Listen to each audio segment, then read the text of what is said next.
What do sizzling bacon and marinated chicken breasts have in common? Well, I'll tell you, I'm going to be making homemade lunch meat with this. Follow along for the details.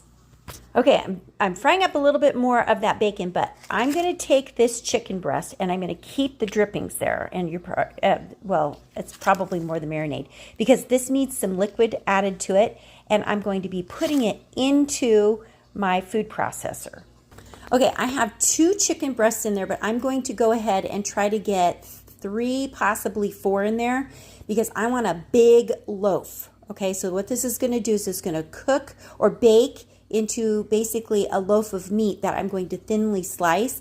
It is so good on sandwich bread. So let me put 1, maybe 2 more in here and see how full I get this. Pretty sure I made the maximum fill, but I went ahead and got all 4 of them in there and I mixed them up. I'm going to add a few more seasonings to this. Hey, there's our brownies from last night.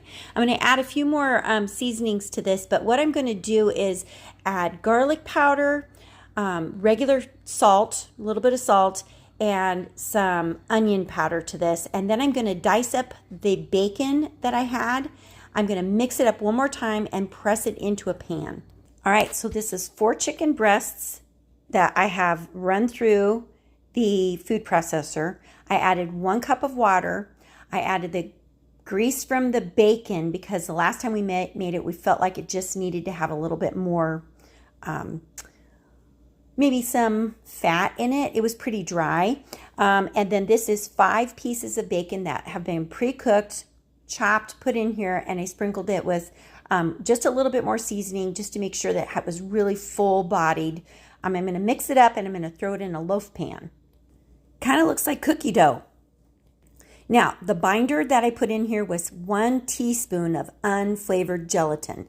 So it's not going to fall apart. If you don't put a binder in like an egg or something, it will fall apart. But the unflavored gelatin will not change the flavor of this at all. And if you could smell this right now, you'd be like, that smells so good. It looks terrible, but it's going to taste great.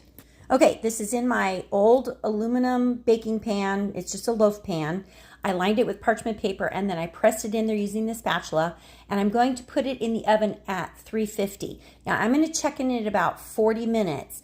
My goal is to get this loaf to 165 degrees Fahrenheit. If it's not there yet, I'm going to leave it in a little bit longer, but I don't want to overcook it, so I'm really just going to kind of look for that sweet spot of 165 degrees. I checked this about 4 times. I kept poking the same spot. That's why it's got a little discolored there. And I went outside to mow for a little bit because it seemed to be taking a long time. I probably overbaked it at this point, but when I went outside, it was only at about 140. And I absolutely do not want an underbaked loaf. Now you're going to see that it's pulled away from the sides. Okay, there's a lot of liquid down there. Okay, what I'm going to do is I'm going to go mow for a couple more minutes.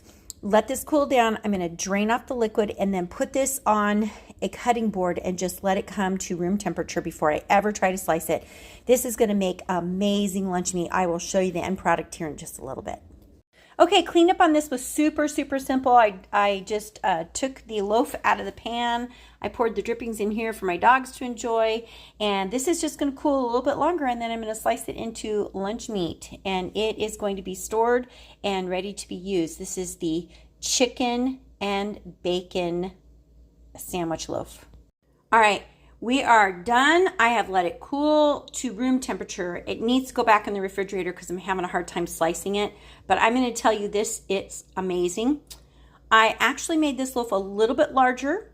So I think I should have used 2 teaspoons of the gelatin. But it's holding together relatively well. And I think if I just make it a little bit cooler, it'll be perfect.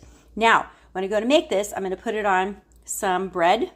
I'm going to add some mayonnaise, maybe some mustard, Swiss cheese or provolone or Colby, whatever you happen to like. You can make it warm or you can make it cold. And this is so good. You are going to thank me. I hope that you'll go out and try it.